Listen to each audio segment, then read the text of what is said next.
Bonjour à tous. Donc je vois qu'il y a toujours des participants qui sont en train de se connecter. Je vais attendre, une petite minute encore, il est 11h31.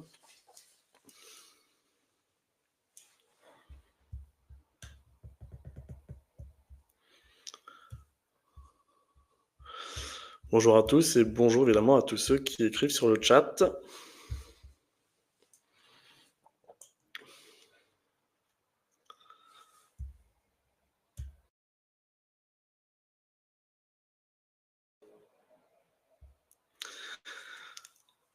Alors, je vais commencer. Bonjour à tous, donc je suis Philippe Casello, avocat associé du cabinet Workways Avocats, cabinet dédié au droit social des affaires. Et j'ai le plaisir aujourd'hui d'animer ce premier webinaire de l'instant juridique, qui concerne aujourd'hui la sécurisation de la fin des relations de travail. Alors c'est un vaste sujet, évidemment. L'idée n'est pas, bien que je sois avocat, de vous donner un cours de droit, un cours magistral de droit, ce serait vraiment pas intéressant.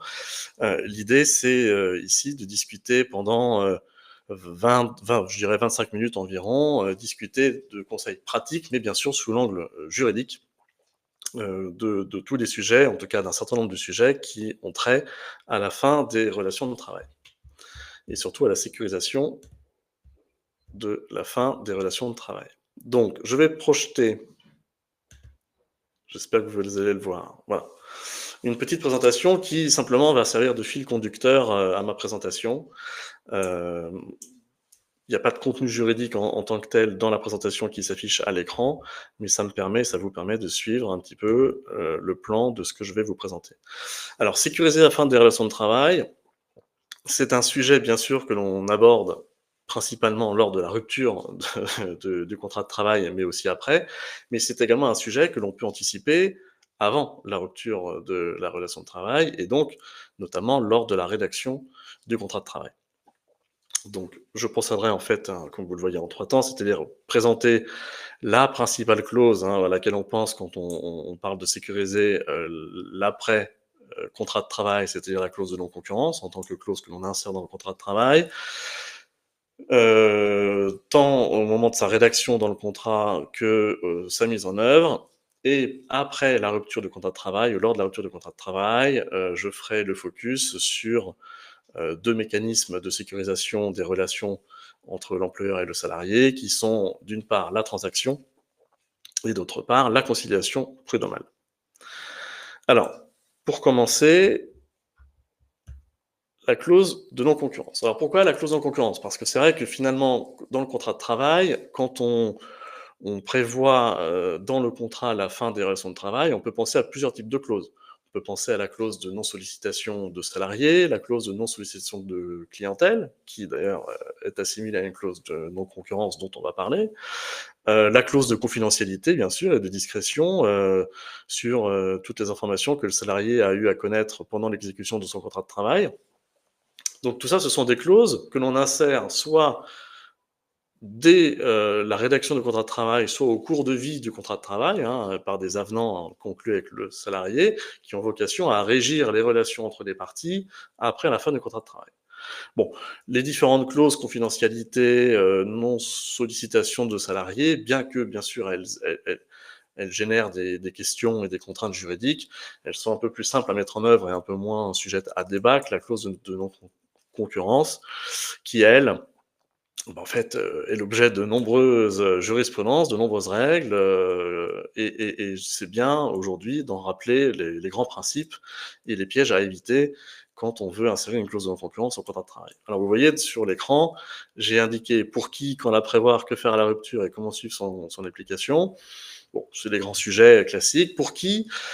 Faut pas oublier que la clause de non-concurrence, elle a vocation à protéger d'abord les intérêts de l'entreprise. Donc, il faut qu'elle soit justifiée par la protection des intérêts de l'entreprise, ce qui veut dire qu'on ne peut pas la prévoir pour n'importe quel salarié. Il faut que le salarié à qui l'on soumet une clause de non-concurrence et que l'on va potentiellement plus tard, lors de la rupture, à qui on va demander de respecter une clause de non-concurrence, il faut que ce salarié, en réalité, ait eu accès à des informations qui légitime cette clause de non-concurrence parce que le salarié pourrait, par l'usage de ces informations ou la transmission de ces informations, eh bien, porter atteinte aux intérêts de la société. Donc il ne s'agit pas de mettre des clauses de non-concurrence à tout va dans les contrats de travail, il faut sélectionner bien sûr les salariés ou le salarié qui potentiellement est vraiment concerné par l'intérêt d'une clause de non-concurrence. Alors, je disais quand la prévoir? On la prévoit effectivement souvent dès le début du contrat de travail. Mais il se peut néanmoins qu'au jour de l'embauche, le salarié en question ne présente pas d'intérêt particulier, en tout cas le poste du salarié n'a pas d'intérêt particulier pour une clause de non-concurrence, mais c'est au fil du temps, de l'évolution de la carrière de ce salarié dans l'entreprise, qu'il va commencer à accéder à des informations confidentielles qui justifient l'existence d'une clause de non-concurrence. Donc on peut insérer cette clause de non-concurrence, en réalité, à n'importe quel moment de la vie du contrat de travail, dès lors qu'on a un accord avec le salarié et qu'on se met d'accord sur un avenant, et qu'on intègre cette clause dans le contrat de travail. Voilà. On peut également d'ailleurs la prévoir lors de la rupture du contrat, c'est-à-dire que notamment, par exemple dans le cadre d'une transaction, on peut insérer une clause de non-concurrence, mais encore une fois, si tant est que l'on en respecte les conditions, c'est-à-dire eh bien que le salarié, le poste du salarié légitime et justifie une clause de non-concurrence et que les autres conditions de validité soient respectées. Alors, les conditions de validité de la clause de non-concurrence, on les connaît, mais on va les rappeler quand même. Il faut que cette clause de non-concurrence, donc je l'ai dit, soit justifiée par la sauvegarde des intérêts de l'entreprise, soit limitée dans le temps et dans l'espace. Donc il faut une limite temporelle, en général on dit 1 an, 2 ans, voilà, et dans l'espace, alors il ne faut pas que ce soit trop large, il faut délimiter une région pertinente et surtout suffisamment grande pour protéger l'intérêt de l'entreprise, mais suffisamment petite pour que ce ne soit pas jugé excessif pour le salarié. Et il faut bien sûr que cette clause de non-concurrence soit, précise les activités interdites aux salariés. Il ne s'agit pas de dire, de rester vague, il faut précisément décrire ce que le salarié s'interdit à faire. Et bien sûr, il faut que cette clause de non-concurrence soit rémunérée. D'ailleurs, j'appelle votre attention sur un point, souvent, les sociétés sont un peu surprises du fait que l'indemnité de non-concurrence donne lieu à congés payés. C'est-à-dire qu'on se dit souvent on doit payer 25%, 30%, 40% de la rémunération moyenne du salarié pendant 1 an ou 2 ans. On a souvent tendance à oublier que cette indemnité de non-concurrence, elle donne droit à congés payés, et donc il y a une indemnité de 10% à payer en plus qui vient s'ajouter aux 25, 30 ou 40% de la clause de non-concurrence. Souvent, c'est pas pris en compte dans les budgets, donc ça, il faut le garder en tête. Alors, à la rupture, lors de la rupture du contrat de travail, cette clause de non-concurrence que l'on veut, il faut se poser la question de savoir si on veut activer la clause ou pas. Bon. Si on active la clause, je dirais que c'est le plus simple. Au moment de la rupture, il n'y a pas grand-chose à faire. En tout cas, il n'y a rien qui oblige l'employeur à quoi que ce soit. Bien sûr, le mieux étant de rappeler au salarié l'existence de sa clause de non-concurrence, de sorte à ce que il l'ait en tête et qu'il la respecte, bien sûr. Mais souvent, le salarié, ne vous inquiétez pas, l'a bien en tête, puisque il a en tête le fait qu'il sera rémunéré pendant la période de non-concurrence et que donc il aura droit au paiement de son indemnité de non-concurrence pendant 1 an ou 18 mois ou 2 ans, et donc c'est quelque chose que les salariés ont bien en tête. Donc le cas le plus simple, c'est quand on veut appliquer la clause. Quand on ne veut pas appliquer la clause, c'est là que souvent, eh bien il y a quelques pièges à éviter et parfois les sociétés, les employeurs commettent quelques impairs. Donc si on ne veut pas appliquer la clause, il faut la lever. Parfois, et même souvent à vrai dire, le contrat de travail lui-même ou la convention collective prévoit une durée pendant laquelle l'employeur est en droit de lever la clause de non-concurrence. Néanmoins, il faut tempérer ce principe par le fait que la jurisprudence considère que, puisque la clause de non-concurrence s'applique dès la sortie du salarié de l'entreprise, et donc dès qu'il n'est plus contraint de travailler pour l'entreprise, notamment en cas de dispense de préavis par exemple, eh bien le salarié doit savoir s'il est soumis ou non à sa clause de non-concurrence. Ce qui veut dire quoi? Que le piège dans lequel les sociétés tombent le plus souvent, c'est typiquement en cas de dispense d'activité, de ne pas lever la clause au dernier jour de présence effective du salarié, considérant qu'ils sont encore dans le délai de 15 jours pour lever la clause, mais si le salarié a été dispensé d'activité avant l'expiration de ce délai, eh bien si vous n'avez pas levé la clause au dernier jour de présence effective du salarié dans l'entreprise, il sera trop tard plus tard pour la lever. Donc ça, c'est un piège qu'il faut à tout prix éviter. Ce qui veut dire quoi? Ce qui veut dire qu'il faut être particulièrement vigilant à bien lever la clause, si vous voulez le faire, au dernier jour de présence effective du salarié. Et ça, quel que soit le mode de rupture, que ce soit un licenciement, une démission, une prise d'acte de la rupture.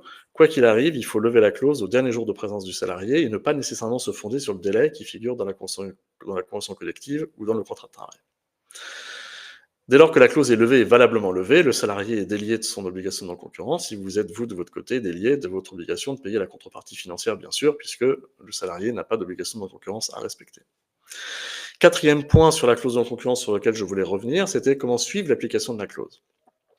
C'est une question, en fait, intéressante, parce que parfois, on constate dans les contrats de travail une obligation qui est mise à la charge du salarié de lui-même informer et de tenir informé régulièrement son employeur de sa situation professionnelle, pour justifier qu'il respecte la clause. Donc on voit parfois, c'est au salarié de démontrer qu'il ne fait pas concurrence, qu'il est embauché chez un tel, que telle est la nature de son poste, de son contrat de travail, et donc il ne fait pas concurrence. En réalité, même si ça peut paraître logique de demander au salarié de justifier lui-même du respect de sa clause, puisque nous, en tant qu'employeur, il est compliqué de savoir ce que devient le salarié après la rupture, eh bien en réalité, la Cour de cassation considère que c'est le raisonnement inverse qu'il faut adopter, c'est-à-dire que le salarié est présumé respecter sa clause de non-concurrence jusqu'à ce que vous démontriez le contraire. Et donc c'est pas à lui de démontrer qu'il respecte sa clause, et serait jugé abusif des clauses qui contraindraient le salarié, en réalité, à justifier en permanence de sa situation professionnelle. Alors on le voit souvent, voilà, la jurisprudence a plutôt tendance à le sanctionner. Alors comment faire en pratique si on estime que le salarié ne respecte pas sa clause? Alors déjà, il faut garder une veille, faut faire une veille sur la situation du salarié si on veut être certain qu'il n'entre pas au service d'un employeur concurrent, d'une part, et si c'est le cas, ben, il y a des voies possibles, mais ce sont des voies judiciaires possibles, c'est-à-dire d'abord saisir le juge pour se voir autorisé à recueillir des éléments de preuve pour démontrer, dans l'optique d'un futur procès, et bien pour démontrer le fait que le salarié ne respecte pas sa clause de concurrence, c'est ce qu'on appelle classiquement un référé 145, c'est-à-dire avant tout procès, on va voir le juge pour lui demander l'autorisation de se constituer des preuves en vue du procès futur, voilà. Et une fois que l'on a ces preuves, avec ou sans recours au juge, on peut parfaitement aller devant le juge de contrat de travail et demander au juge de contrat de travail, si on saisit contre le salarié, eh bien, on demande au juge d'intimer, d'ordonner au salarié et à l'employeur de mettre un terme à ce contrat de travail. Le juge ne peut pas lui-même rompre le contrat conclu par le salarié, mais le juge peut ordonner la cessation de l'activité interdite, et donc, notamment sous astreinte, la rupture de contrat de travail, de sorte à ce que le salarié cesse de concurrencer son précédent employeur. Voilà. Et donc, par tout ce mécanisme de la clause de non-concurrence, pour les postes clés, pour les postes sensibles, pour lesquels les salariés ont des informations sensibles, ont des informations qui peuvent porter préjudice à la société si elles sont dévoilées, en plus bien sûr de la clause de confidentialité et de discrétion que l'on met dans les contrats de travail qui ont vocation à s'appliquer après la rupture de contrat de travail, et bien cette clause de non-concurrence donc permet de sécuriser en quelque sorte l'activité de la société au regard de ce salarié qui est parti et qui détient des informations. Venons-en, parce qu'il est déjà 45, c'est-à-dire que ce webinaire est un format court. L'idée, c'est de ne pas vous assommer avec des concepts juridiques et des rappels juridiques trop longtemps. C'est un format court de 30 minutes. Je vais essayer de faire 25 minutes avec une session de questions-réponses à la fin de 5 minutes si vous avez des questions. Simplement, voilà, de balayer. Et si vous avez des questions, n'hésitez pas à les poser, bien sûr. Alors, comment sécuriser la fin des relations de travail une fois que le contrat est rompu et que le salarié, eh bien, émet des contestations, soit sur la rupture, soit sur l'exécution de son contrat de travail. Eh bien, la voie à laquelle on pense d'abord, c'est la transaction, puisque la transaction, vous le savez, est un contrat privé par lequel 2 parties mettent un terme à un litige né ou à naître.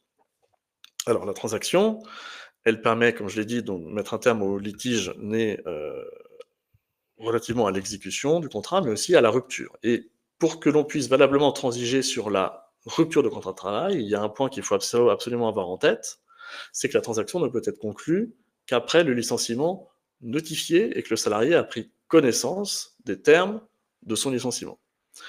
Ce qui veut dire quoi? Ce qui veut dire que la jurisprudence en a déduit le principe que si vous notifiez un licenciement ou si vous signifiez un licenciement par lettre mise en main propre, alors ce qui se fait de moins en moins bien sûr, mais ce qui se voit encore, eh bien ça interdira par la suite de transiger. Pourquoi?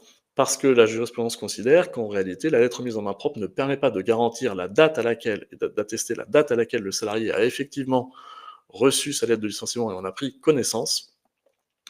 Et puisqu'on est dans l'incapacité de démontrer avec une façon certaine, la date à laquelle le salarié a eu connaissance de sa lettre de licenciement, on n'est jamais certain que la transaction est bien postérieure à son licenciement, et donc la transaction n'est pas valable.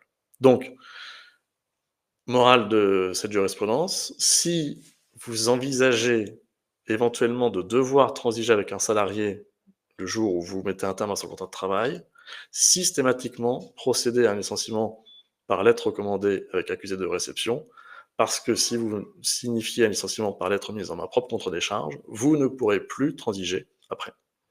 C'est un point très, très important parce que on voit encore des licenciements remis en main propre contre des charges. Alors oui, c'est plus rapide, oui, peut-être qu'on s'entend bien avec le salarié et on le licencie par lettre, remise en main propre parce qu'on se voit souvent, mais on peut plus transiger derrière et ça pose un vrai sujet. Alors, j'ai mis dans le bullet point quand, avec ou sans saisine du CPH. Effectivement, la transaction, souvent, elle met un terme à un litige né et un litige né et qui s'est matérialisé par une saisine du conseil de prud'homme par le salarié.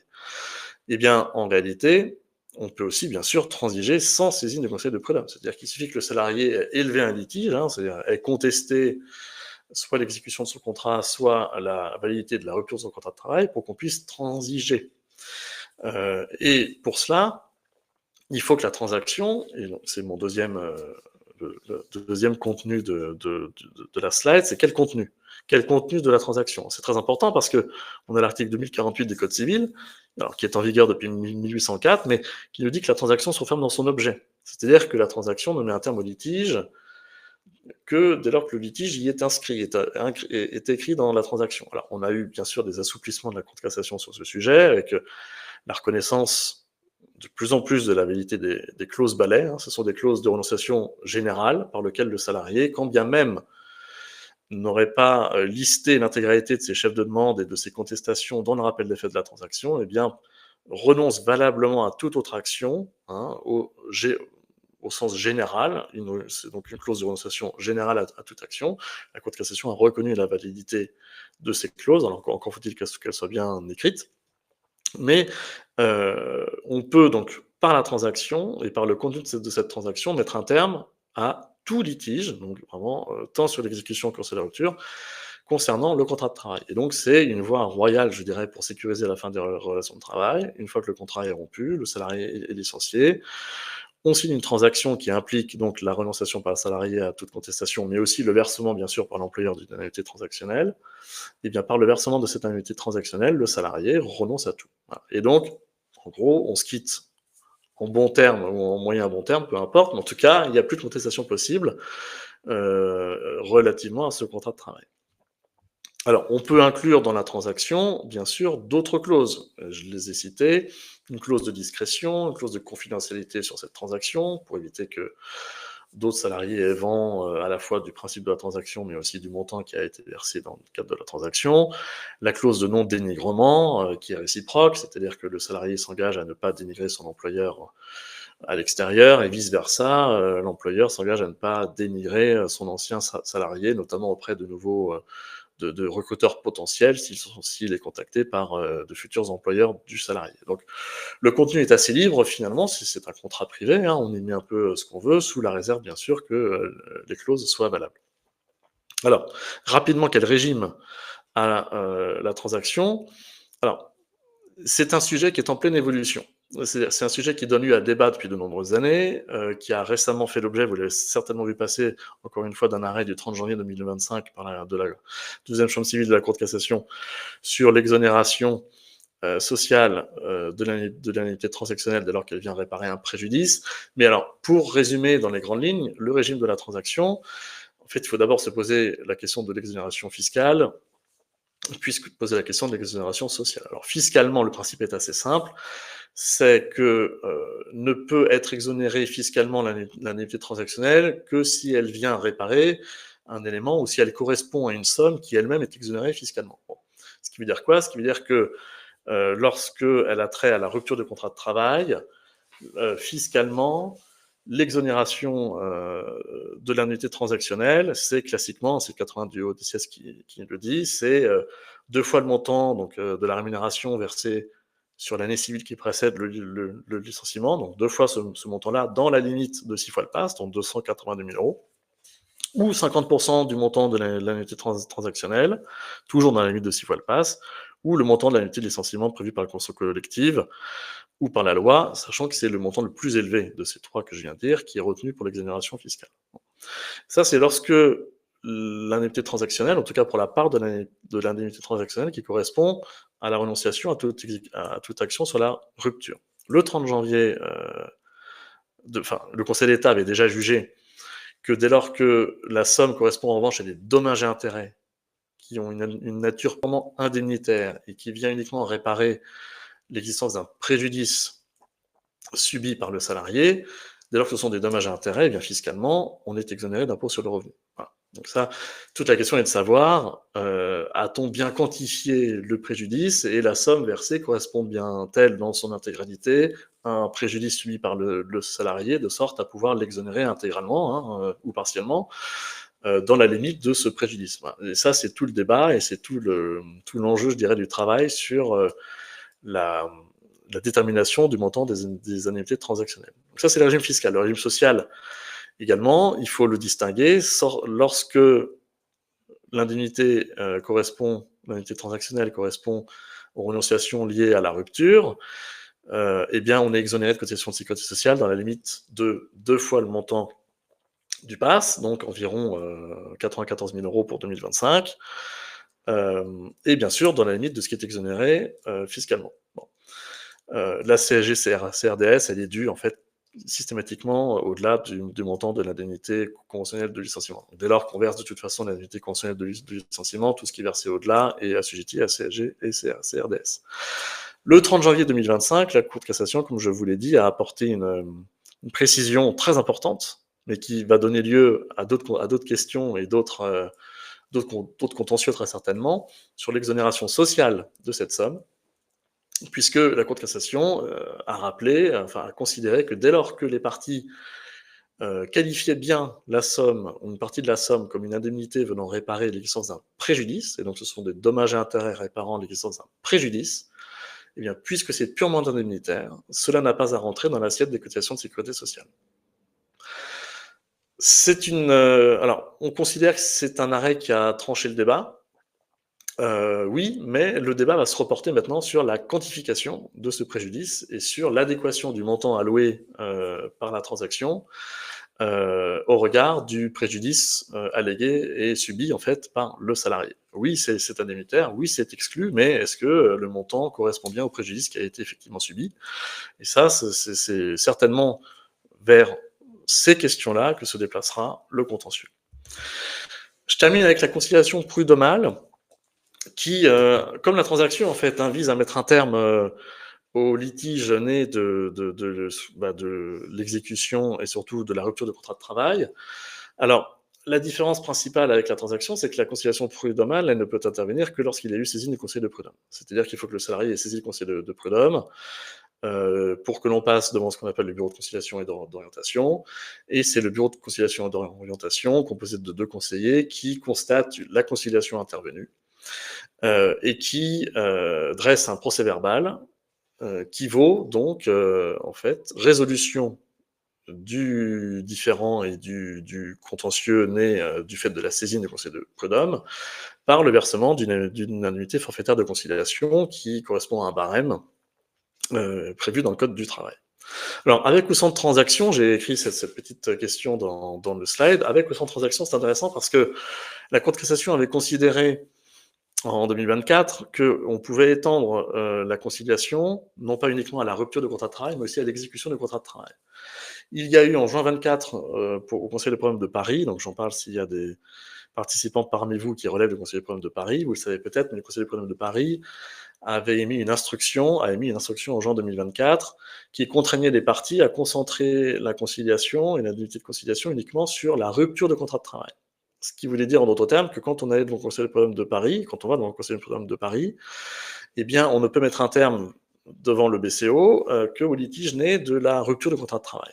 Ce qui veut dire que les litiges nés de l'exécution du contrat de travail, des rappels d'heures supplémentaires, du harcèlement moral en cours de contrat, etc., eh bien, on doit, si on veut y mettre un terme, la voie recommandée est celle de la transaction complémentaire. Pour avoir d'un côté la conciliation qui met un terme au litige sur la rupture, et la transaction qui met un terme au litige né de l'exécution du contrat de travail. Voilà, ça c'est spécifique en fait à Paris, à ma connaissance. Il y aura peut-être des assouplissements dans le futur, mais bon, voilà, l'instruction de juin 2024 est relativement claire. Alors quels sont les effets? Je l'ai dit, hein, bien sûr, la signature du procès-verbal de conciliation euh, eh bien, emporte renonciation à toute contestation sur l'exécution du contrat de travail, sur l'exécution et la rupture du contrat de travail. Le texte ne parle que de la rupture, hein. Et donc ça entraîne bien sûr désistement d'instance et d'action du salarié et extinction d'instance devant le Conseil des prud'hommes. Le régime de la conciliation, hein, pareil, le régime social et fiscal, il faut se distinguer les deux. Le régime en fait, fiscal est assez simple. Dès lors qu'on est dans le barème, on est exonéré d'impôt sur le revenu. Ce qui veut dire que c'est très intéressant pour les salariés ayant des hauts revenus. Si vous avez une ancienneté importante, un salarié qui a une ancienneté importante et qui a un salaire important, il est probable que le barème de l'indemnité forfaitaire de conciliation dépasse les seuils d'exonération, par exemple en transaction. Et donc, c'est intéressant pour le salarié de saisir le conseil de prud'homme et contester sa rupture, parce que dans le cadre d'une conciliation, il bénéficiera d'une exonération fiscale supérieure. Voilà. Socialement, en revanche, ce sont les mêmes seuils, c'est-à-dire qu'on est exonéré de cotisation de sécurité sociale dans la limite de 2 fois le PASS, comme je l'ai dit tout à l'heure. Étant rappelé qu'il y a un dernier avantage en passer à la conciliation pour le salarié, c'est que l'indemnité forfaitaire de conciliation, dès lors qu'on est dans le barème, elle n'est pas prise en compte pour le différé spécifique d'indemnisation de Pôle emploi. Et donc c'est un mode qui, en fait, a des avantages, encore une fois, hein, pour les salariés, mais qui est plus contraignant, puisqu'il faut saisir le conseil de prud'homme, souvent avec l'aide, bien sûr, d'un avocat, et attendre de pouvoir passer en bureau de conciliation et d'orientation pour signer le procès-verbal de conciliation. Alors, je vois qu'il y a des questions dans le chat. Donc, je vois Audrey Fessilier qui demande, même si les courriers de remise en main propre est signé et daté. J'imagine que c'est ma remarque concernant l'obligation de passer par une LRR. Oui, effectivement, même si le courrier de remise en main propre est signé et daté, il faut, nous dit la jurisprudence, avoir recours à un envoi qui permette d'attester par les services postaux de la date de notification et de réception de la lettre de licenciement par le salarié. Voilà. Donc c'est contraignant, effectivement, mais c'est ce que nous dit la jurisprudence. Voilà. Donc, alors je vois une question au-dessus. Question en pratique, il est plus difficile de mettre en place une clause au fil de l'eau. C'est la clause de concurrence, j'imagine, bien sûr. Pouvez-vous nous contraindre une prise de fonction mobilité sous réserve d'acceptation d'une clause? En fait, vous ne pouvez jamais contraindre un salarié à accepter quoi que ce soit. Dès lors que on parle d'insérer une clause dans un contrat, il faut donc une rencontre des volontés, l'acceptation du salarié. Donc de toute façon, on ne peut jamais contraindre un salarié à signer une clause du contrat de travail. Donc c'est une négociation. Devez-vous informer le nouvel employeur qu'une clause incombe à son nouveau salarié? Alors, oui, si vous connaissez le nouvel employeur, enfin, vous ne devez pas, mais si vous connaissez le nouvel employeur et que ce nouvel employeur, en fait, est un concurrent, au-delà de l'informer, c'est-à-dire que vous devez lui écrire pour lui dire qu'en fait, il est en train de violer la clause de non-concurrence, si c'est le cas. Si c'est le cas. Après, libre à vous de le faire ou pas. Vous pouvez aussi ne pas agir, quand bien même vous savez qu'un salarié est en train de violer sa clause de concurrence avec un nouvel employeur. Mais oui, si vous connaissez le nouvel employeur, que vous savez que le salarié viole sa clause, il est dans votre intérêt, a priori, d'en informer le nouvel employeur, qui lui devrait prendre les mesures adéquates pour faire cesser en fait cette situation qui est illicite. Ce qu'il va faire, c'est qu'il va demander la clause, enfin le contrat de travail à son nouveau salarié, étudier la clause du contrat de travail, voir si elle est valable et s'il considère qu'effectivement il y a un vrai risque parce qu'il est effectivement en train de violer la clause du contrat de travail, la logique voudrait qu'il mette un terme au contrat de travail. Voilà, pour éviter une action, de votre part. Donc il est 12h01, donc j'ai respecté le délai de 30 minutes, qui est court, hein, faut le reconnaître pour, oui, merci beaucoup, monsieur Piget pour, effectivement les remerciements. La formule courte, oui, implique la synthèse. J'imagine que ça peut générer aussi quelques questions, donc je mets mes coordonnées à toutes fins utiles, hein, sur l'écran qui s'affiche. Si vous avez des questions, n'hésitez pas. N'hésitez pas à me contacter, je serai bien sûr ravi de répondre à vos questions complémentaires. Écoutez, merci beaucoup à tous. Il y aura d'autres webinaires Instant Juridique, donc conseils pratiques sous l'angle du droit du travail. Le prochain est prévu dans 2 semaines, sur les salariés extérieurs. Comment gérer ces salariés extérieurs, comment gérer les salariés extérieurs à l'entreprise et éviter les pièges avec les intérimaires, les consultants, les freelances, et cetera. Bien écoutez, je vous souhaite une très bonne journée.